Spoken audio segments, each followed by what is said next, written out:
오늘 여러분과 함께 읽으셨던 이 본문의 말씀을 가지고 내 영혼의 아둘람 굴이라고 하는 제아의 말씀으로 함께 은혜를 나누고자 합니다.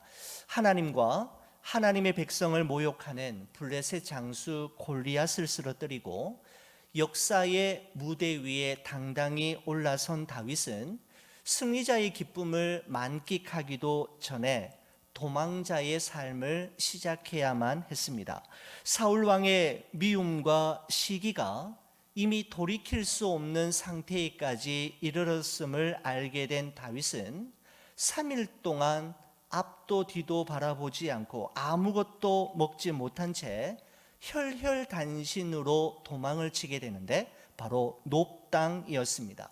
다윗은 그곳에서 제사장 아히멜렉을 통해서 먹을 양식을 공급받았을 뿐만 아니라 뜻밖의 골리앗의 칼을 수중에 넣게 되었습니다. 하지만 여기도 결단코 안전한 곳이 될 수 없음을 깨닫게 되었던 어느 날 다윗은 사울 왕의 영향력이 절대로 미치지 못할 거라 생각했던 블레셋 땅으로 도망을 가게 됩니다. 그러나 블레셋 땅 가드의 신하들은 한눈에 그가 예전에 골리앗을 쓰러뜨린 다윗임을 알아보고는 아기스 왕에게 저 사람은 정말 위험하고 조심해야 할 인물임을 밀고 합니다. 살해의 위협을 느꼈던 다윗은 미치광이 행세를 하며 가까스로 자신의 생명을 구해내고 도망을 치게 되는데, 이번에 다윗이 도망친 곳은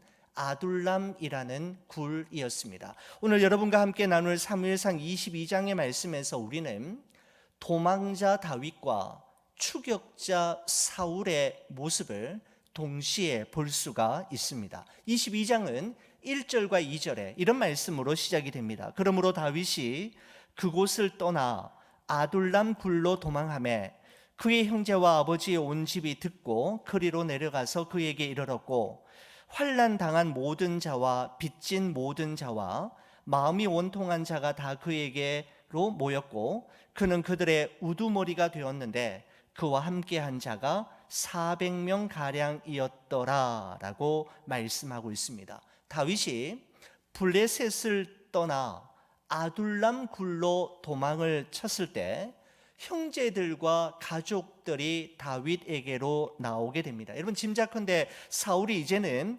다윗만 죽이려고 하는 것이 아니라 다윗과 연루된 모든 사람들, 다윗의 가족들에게도 칼끝을 겨누었기 때문일 것이라 충분히 짐작해 볼 수가 있는 것이죠. 게다가 다윗의 형제들과 가족들 뿐만 아니라 어떤 자들이 다윗에게로 모여들었는가 하면 환난 당한 모든 자와 빚진 모든 자와 마음이 원통한 자들이 다윗에게 모여들었는데, 다윗과 함께한 자가 400명 가량이 되었노라고 성경은 말씀하고 있습니다. 여러분, 아둘람이라고 하는 단어에는 피난처, 은신처라고 하는 뜻이 있는데, 그 400명은 아마도 다윗의 것이야말로 자신들 인생의 마지막 피난처요 은신처이며 기댈 곳이라고 생각했던 것 같습니다. 여러분, 그렇습니다. 사람은 누구나 기댈 곳이 필요합니다. 그저 몸만이 아니라 우리의 지친 마음을 잠시라도 무장해제하고 기댈 곳을 필요로 하는 존재가 우리 사람입니다. 여러분, 우리가 마음에 품고 있는 고민들을 다른 사람들에게 털어놓는 것도 어쩌면 나의 문제를 해결받으려고 하는 목적보다는 지치고 피곤한 마음을 그저 누군가에게 잠시 기대고 우리의 마음을 쉬게 하고 싶기 때문일 것입니다. 그렇습니다. 우리 사람은 반드시 기댈 곳을 필요로 하는 존재입니다. 찬송가 419장 주 날개 밑 내가 편안히 쉬네 라고 하는 이 곡은 우리 인생의 진정한 피난처와 은신처, 안식처와 아둘람 굴이 될 수 있는 곳이 어디이며 누구인지를 우리에게 분명하게 말씀해 주고 있습니다. 주 날개 및 내가 편안히 쉬네 밤 깊고 비바람 불어쳐도 아버지께서 날 지키시니 거기서 편안히 쉬리로다. 2절은 이렇습니다. 주 날개 및 나의 피난처 되니 거기서 쉬기를 원하노라.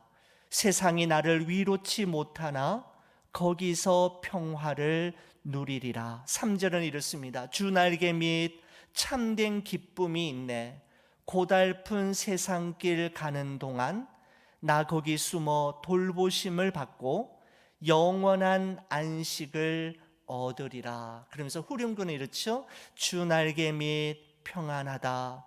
그 사랑 끊을 자 니뇨. 주 날개 및 내 쉬는 영혼 영원히 거기서 살리라고 하는 찬송이 생각이 났습니다. 사랑하는 성도 여러분, 이 세상의 진정한 피난처와 은신처는 주님의 품 안이고 우리의 피곤한 마음과 지친 영혼이 기댈 수 있는 영혼의 아둘람 굴은 예수 그리스도 은혜의 날개 아래임을 우리는 꼭 기억해야 합니다. 또한 이 말씀은 우리 교회, 우리 목장, 우리 가정, 우리 한 사람 한 사람이 누군가의 제2, 제3의 아둘람 굴이 되어주기를 바라는 주님의 마음이 함께 스며들어 있는 말씀이라는 생각이 듭니다. 여러분, 그런데 사실 다윗의 입장에서 본다면 환난 당한 자, 빚진 자, 마음이 원통한 자 400명, 여러분 이 사람들은 다윗에게 있어서 힘이 되어줄 존재라기보다는 다윗에게 솔직히 짐이 되는 존재들이었습니다. 여러분, 지금 다윗 자신도 지금 도망자 신세일 뿐만 아니라 자기 한 몸 건사하기에도 힘든 상황인데 하나님께서 다윗의 곁에 보내주신 사람들은 다윗을 실질적으로 도와줄 수 있는 능력자가 아니라 그것과는 너무나도 거리가 먼 세상에서 실패하고 모욕당하고 거절당하고 무시당하며 세상 사람들의 관심 밖에 있는 자들이었습니다. 능력자들이 아니라 오히려 다윗에게 짐이 되는 400명이었다라는 것이죠. 여러분, 그러나 우리의 눈에는 오합지졸 같은 무리이고 허접하기 짝이 없는 이 무리들이지만 여러분, 이 400명은 훗날 다윗이 이스라엘의 왕이 될 때에 다윗을 위해 자신의 생명을 거는 개국 공신이 되는 놀라운 반전의 주인공으로 세워지게 된다라는 점을 우리는 기억해야 합니다. 여러분, 우리는 은연중에 내가 하나님의 영광을 위하여 사는 삶을 살려면 좀 스케일이 큰 사람이 되어야 하고 가진 것도 좀 있어야 하고 또는 남들과는 구별되는 특별하고 독특한 능력과 자질이 있어야 한다라고 생각합니다. 여러분, 그러나 하나님의 역사하심과 하나님의 일하심은 언제나 작고 보잘것없는 것과 연약함과 모자람에서부터 시작되었다라는 점을 우리는 기억할 필요가 있습니다. 고린도전서 1장 26절 29절의 말씀을 보시면 이런 말씀이 있습니다. 형제들아, 너희를 부르심을 보라. 육체를 따라 지혜로운 자가 많지 아니하며 능한 자가 많지 아니하며 문벌 좋은 자가 많지 아니하도다. 그러나 하나님께서 세상의 미련한 것들을 택하사 지혜 있는 자들을 부끄럽게 하려 하시고 세상의 약한 것들을 택하사 강한 것들을 부끄럽게 하려 하시며 하나님께서 세상의 천한 것들과 멸시받는 것들과 없는 것들을 택하사 있는 것들을 패하려 하시나니 이는 아무 육체도 하나님 앞에서 자랑하지 못하게 하려 하심이라 라고 말씀하고 있습니다. 여러분, 그렇습니다. 하나님은 한 사람의 탁월한 재능과 특별한 능력, 그리고 그 사람이 가지고 있는 것에 있고 없음과 많고 적음으로 역사하시는 분이 아니라 오히려 아둘람 굴로 모여들었던 환난 당한 자, 빚진 자, 마음이 원통한 자와 같은 심령이 가난하고 애통하는 자, 미련하고 약하며 천하고 멸시받으며 가진 것이 없는 사람들을 통해서도 우리가 기대하지 못했던 놀라운 일들을 시작하시고 마침내 이루시는 전능하신 하나님이심을 우리는 기억해야 합니다. 사랑하는 성도 여러분, 우리의 약함과 부족함, 우리의 무능함과 우리의 실수를 인정하고 전적으로 하나님을 신뢰함으로 우리의 삶과 우리의 길을 하나님의 손에 올려드릴 때 하나님은 하나님의 뜻을 이루는 기적의 재료와 도구로 우리의 삶을 사용하실 것입니다. 여러분, 1절에서 5절까지의 말씀이 아둘람 굴을 중심으로 한 다윗과 다윗의 사람들 400명에 대한 이야기였다면, 여러분 6절에서 9절까지의 말씀은 우리의 시선을 사울에게로 옮기는 것을 보게 됩니다. 자, 6절의 말씀을 한번 보실까요? 이렇습니다. 사울이 다윗과 그와 함께 있는 사람들이 나타났다 함을 들으니라. 그때에 사울이 기브와 높은 곳에서 손에 단창을 들고 에셀 나무 아래에 앉았고 모든 신하들은 그의 곁에 섰더니라고 말씀하고 있습니다. 여러분, 이 말씀에서 우리가 그냥 지나칠 수 없는 중요한 표현을 발견할 수가 있는데, 여러분, 우리가 사울 왕의 일생을 추적하다 보면 사울의 곁에 사울이 손을 뻗으면 언제나 닿을 곳에 항상 있는 물건이 하나 있음을 발견하게 되는데, 바로 그것은 창이었습니다. 여러분, 6절 말씀에도 보면 그때의 사울이 기브와 높은 곳에서 손에 단창을 들고 a spear in hand라고 영어 성경은 표현하고 있습니다. 그의 손에, 그죠? 무엇이 있었냐 하면 단창이 있었다라고 이야기합니다. 여러분, 사무엘상 18장 10절에서 11절 말씀에 보면 이렇습니다. 다윗이 평일과 같이 손으로 수금을 타는데 그때에 사울의 손에 창이 있는지라 그가 스스로 이르기를 내가 다윗을 벽에 박으리라 하고 사울이 그 창을 던졌으나 다윗이 그 앞에서 2번 피하였더라 라고 말씀합니다. 사무엘상 19장 9절에서 10절의 말씀도 보시면 이렇게 되어 있습니다. 사울이 손에 단창을 가지고 그의 집에 앉았을 때 여호와께서 부르시는 악령이 사울에게 접하였으므로 다윗이 손으로 수금을 탈 때에 사울이 단창으로 다윗을 벽에 박으려 하였으나 그는 사울의 앞을 피하고 사울의 창은 벽에 박힌지라 라고 되어 있습니다. 여러분, 그뿐만이 아닙니다. 사무엘상 20장 33절의 말씀을 보시면 사울이 요나단에게 단창을 던져 죽이려 한지라 라고 되어 있습니다. 여러분, 성경에 나타난 사울의 창은 사울의 왕권을 상징하는 물건인 동시에 자신의 불안한 마음을 표현하는 도구이기도 했습니다. 다윗의 출현과 함께 항상 사울의 곁에는 사울이 손을 뻗으면 언제든지 잡을 수 있는 곳에는 창이 있었고 사울은 어디를 가든지 그 창을 들고 움직였던 것을 알 수가 있습니다. 여러분, 창은 자신의 몸을 보호하는 도구이기도 하지만 주로 사람을 찌르고 죽이는 데 사용하는 무기이지 않습니까? 여러분, 그런데 성경이 사울을 언급할 때마다 다윗의 출현과 더불어 사울의 그림자처럼 따라다니는 무기가 바로 창이었는데, 바로 이 창 이야기를 하고 있는 것은 사울의 일생은 사람을 살리는 삶이 아니라 사람을 죽이는 삶이요, 생명의 향기를 뿜어내는 인생이 아니라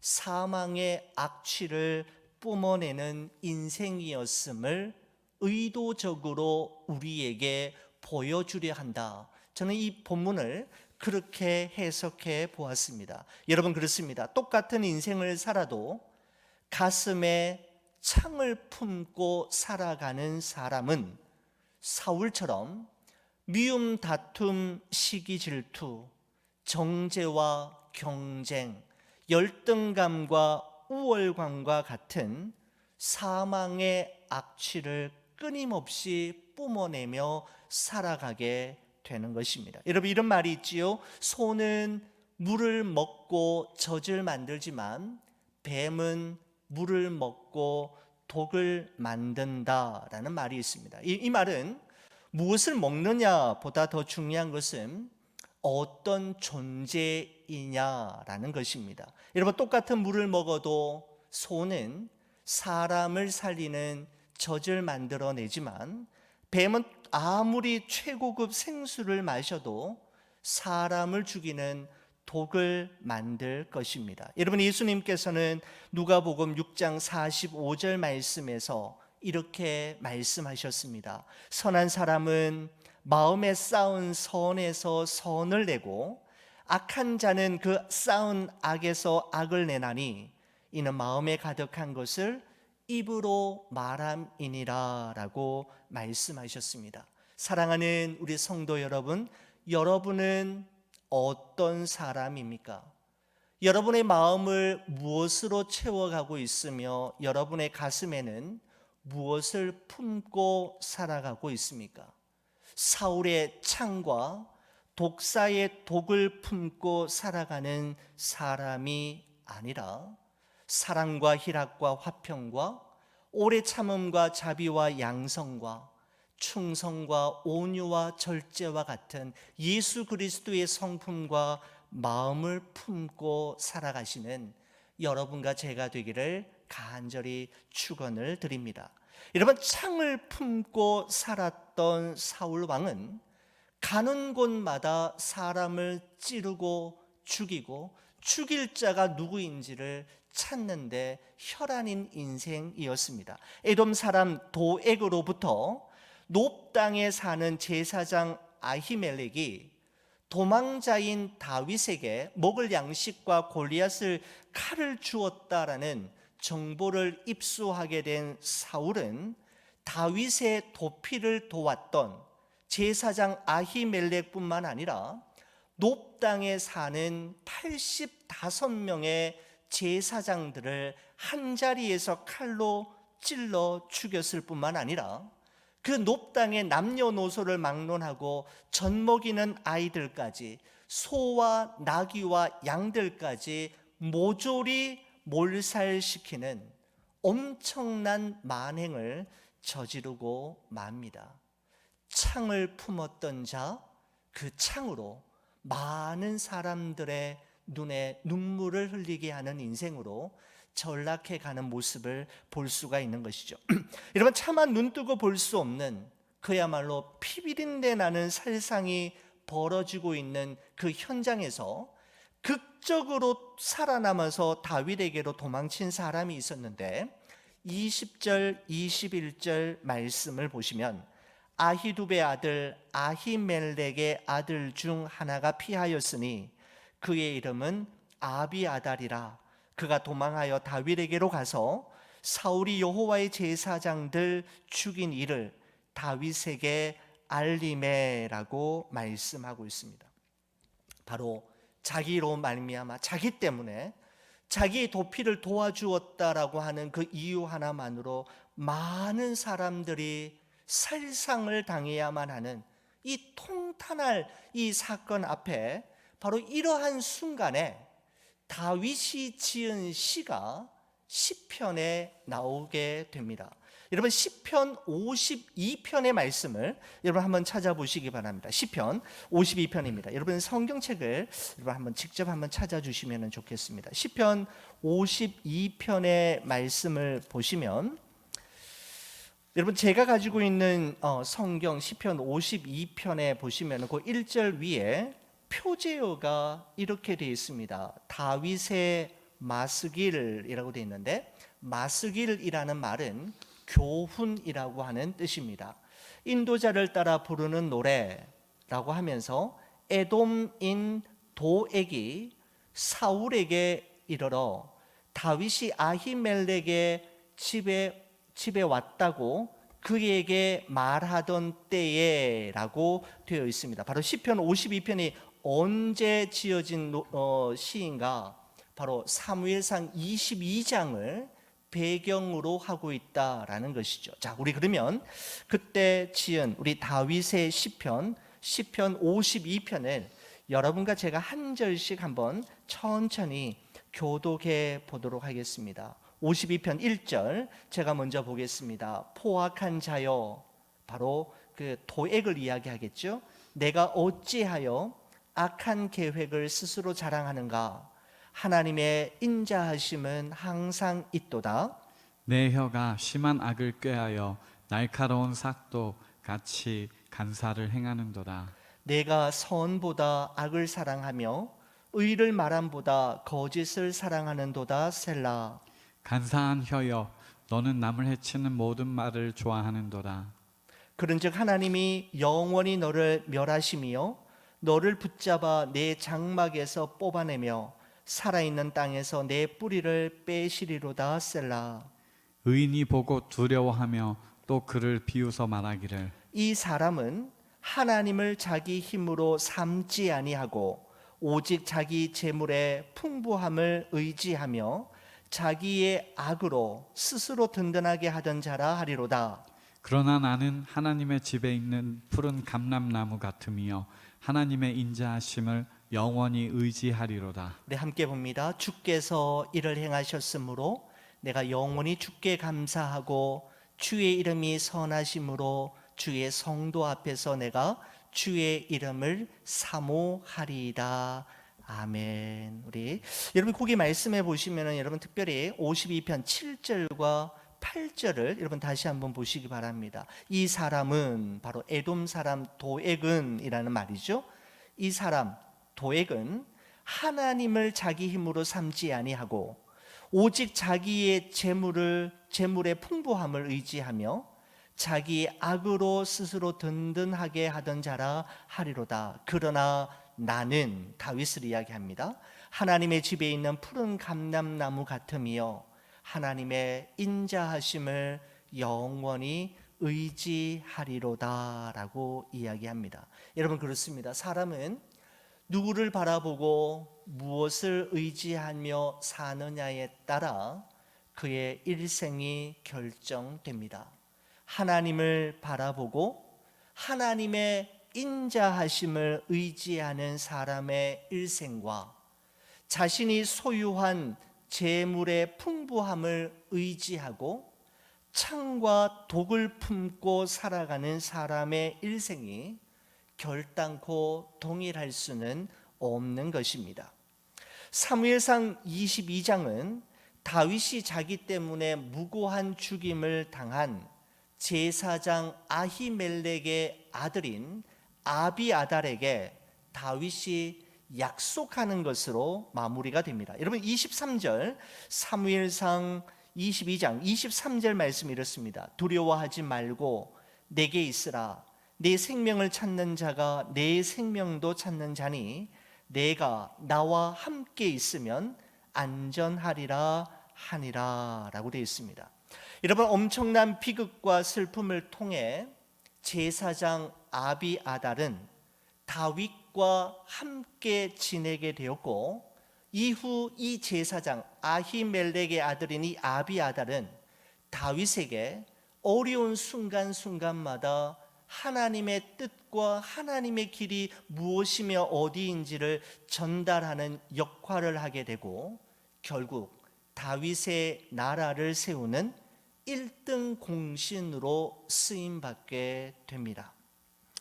여러분, 도망자 다윗은 고난과 시련의 과정을 하나하나 통과할 때마다 아비아달과 같은 보석처럼 빛나는 믿음의 사람들을 만나게 되었을 뿐만 아니라 성경에 기록되어 길이 남을 시편이 고난과 환난 후에 하나씩 지어지고 탄생되게 됨을 우리는 확인할 수 있습니다.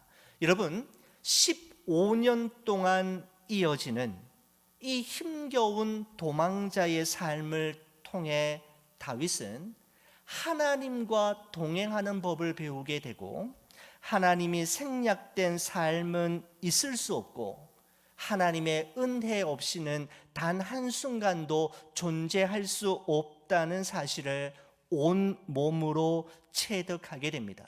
그리고 15년 동안 주어진 지긋지긋한 도망자 시절에 배운 이 소중한 진리는 왕이 된 이후에 귀하게 쓰임받게 되는 것이죠. 여러분, 그렇습니다. 삶은 어느 조각 하나 버릴 것이 없습니다. 우리의 인생 퍼즐을 완성하기 위해 꼭 필요한 것이었음을 깨닫게 될 그날, 우리는 하나님이 이루셨습니다, 하나님이 하셨음을 고백하며 찬양하게 될 것입니다. 이런 날이 여러분과 저의 삶의 인생 가운데에도 꼭 있어지기를 주의 이름으로 간절히 축원을 드립니다.